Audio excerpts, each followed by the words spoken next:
Nah, lalu bagaimana dengan orang yang putus asa, yaitu seperti orang bunuh diri, yang minum racun atau gantung diri?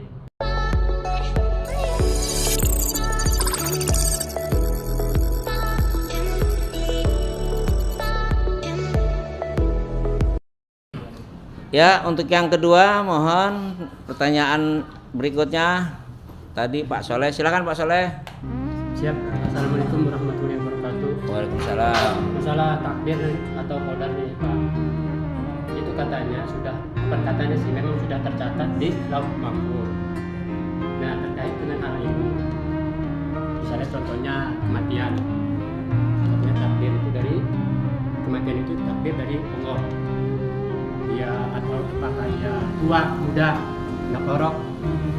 Nah, lalu bagaimana dengan orang yang putus asa, yaitu seperti orang bunuh diri, racun atau gantung diri? Nah, apakah itu sudah tercatat di Lauh Mahfuz atau dari kelalaian dari manusianya itu sendiri? Itu saja Pak. Ya, terima kasih Pak Soleh. Jawaban yang kedua dari Pak Soleh tadi mengenai takdir. Bapak sekalian, kita sebagai seorang yang beragama, khususnya muslim, mesti meyakini rukun iman yang keenam, yaitu takdir Allah. Mungkin di antara kita masih ada yang berkeyakinan bahwa takdir itu ada yang baik, ada yang buruk. Mungkin ya. Karena baik dan buruk itu tergantung persepsi kita. Padahal Allah sama sekali dengan takdirnya tidak ada yang buruk. Bagaimana dengan sifat Allah yang Ar-Rahman Ar-Rahim? Bagaimana sifat Allah dengan Al-Adil, Adil, Maha Adil? Kalau Allah ada takdir buruk, berarti Allah tidak adil. Kalau Allah punya takdir buruk, maka Allah tidak Rahman dan Rahim. Sadari itu, bahwa semua takdir adalah baik. Hanya persepsi manusia yang bilang jelek dan buruk.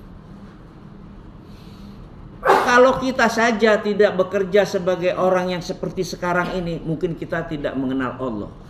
Sebagaimana fulan tadi yang paling miskin, dia rajin beribadah, pada saat kaya dia lupa dengan ibadah. Sibuk dengan hartanya. Naudzubillah min dzalik. Kepingin punya harta, lupa Allah? Atau kita pas-pasan tapi selalu zikrullah, selalu bersama Allah.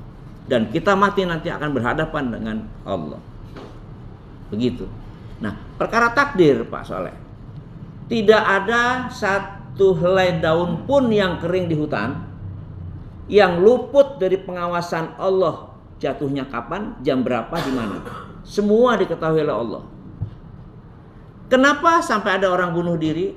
Kenapa ada orang jahat? Ya. Apakah dia sudah menyatakan bahwa saya jadi orang jahat karena takdir Allah? Apakah saya bunuh diri matinya karena takdir Allah? Betul, itu takdir Allah, tapi bukan Allah yang menghendaki seperti itu. Maka Allah dalam sebuah kaidah hukumnya, Allah akan mengazab orang yang menantang dan membangkang daripada ayat-ayatku, karena azab itu karena kesalahannya sendiri. Allah bilang begitu. Perintah Allah adalah berbuat baiklah Anda sekalian selama di dunia sebagaimana Allah telah berbuat baik kepada kalian. Itu perintahnya seperti itu. Tidak pernah Allah menakdirkan orang itu jahat. Kenapa Allah begitu kasihan dengan hambanya agar dia masuk surga? Maka diturunkanlah 30 juz 1000 yang kita ketahui 114 surat. Itu adalah pedoman cara kita untuk menggapai daripada ridho Allah. Jadi Allah tahu bahwa manusia itu punya sifat yang ada di setan, keserakahan, kesombongan, dan Allah juga tahu bahwa manusia punya potensi sifat sabar, sifat beriman, sifat untuk jujur, itu ada di diri manusia. Untuk bagaimana manusia itu ditarik kepada jalan yang benar, kita selalu berdoa, ihdinas siratal mustaqim, tunjukilah kami jalan yang lurus. Itu maksudnya doa kepada Allah supaya kita sebagai manusia yang lemah itu selalu minta seperti itu. Maka diberikanlah manual mutunya dalam Al-Quran bahwa Anda kalau ingin tidak rugi, ini Anda lakukan. Anda ingin mencari rezeki, ini yang kamu harus lakukan. Itu sudah ada. Tinggal bagaimana kita mencari. Maka rezeki itu sebetulnya tanpa kita minta Allah sudah beri. Contohnya apa? Kita lahir loer dari seorang tua, kedua orang tua kita, bapak dan ibu kita lahir. Kalau dibilang orang punya rezeki harus kerja dulu, maka banyak orang menjawab begini, Pak. Makan untuk hidup atau hidup untuk makan. Itu nggak sedikit yang menjawab hidup ini untuk makan, katanya. Padahal makan untuk hidup yang benar. Tapi nggak sedikit orang yang menjawab hidup untuk makan. Kalau hidup untuk makan, ya ternyata orang baru lahir saja belum bisa bekerja, itu sudah ada makanan. Entah dari siapa, itu rezeki dari Allah. Tidak harus hidup dulu baru makan. Makan untuk hidup, karena dengan makan kita bisa hidup, dengan hidup kita bisa melakukan aktivitas apapun, terutama aktivitas yang dibenarkan. Jadi masalah takdir, orang akan melanggar hukum, orang akan menjadi hal-hal yang dilarang oleh Allah bukan karena takdir Allah. Berarti Allah tidak adil dong kalau mau masukkan hambanya ke neraka. Tidak adil. Allah menghendaki hambanya itu adalah patuh. Makanya perintah pertama adalah wa ma khalaqtul jinna wal insa illa liya'budun. Tidak aku jadikan jin dan manusia kecuali untuk beribadah. Maka jangan cerita miskin dan kaya, jangan cerita jabatan dan pegawai kecil, jangan cerita kaya atau miskin, jangan cerita itu. Maka Allah hanya wanti-wanti, janganlah kamu mati kecuali kamu mati dalam mengabdi kepada Allah, dalam muslim, berserah diri kepada Allah. Itu aja. Miskin berserah diri kepada Allah, matinya insya Allah surga.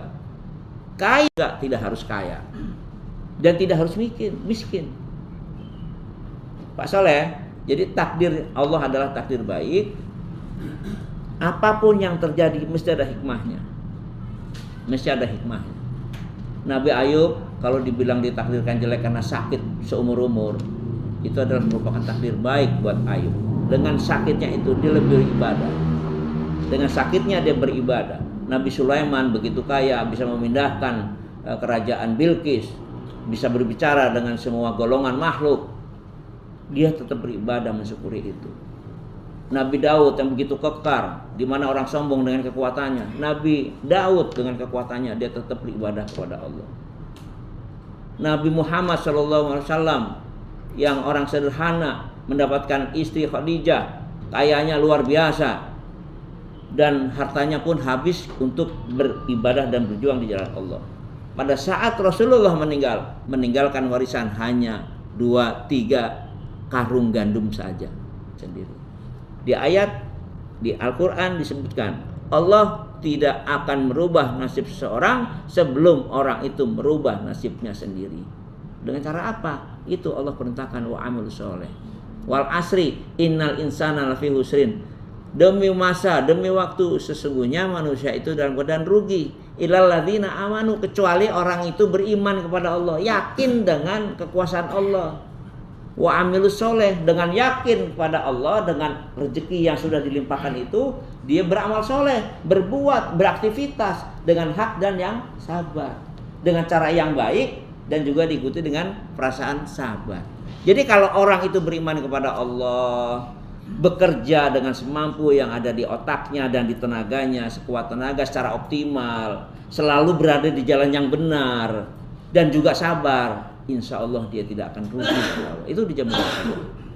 Begitu juga takdir. Allah menakdirkan seseorang ditulis oleh Allah di Lauhul Mahfuz 50.000 tahun sebelum bumi dan langit diciptakan. Ditanya sahabat kepada Rasul, wahai Rasul, ngapain kita ibadah capek-capek, bekerja, beramal, sedekah, infak, zakat, haji?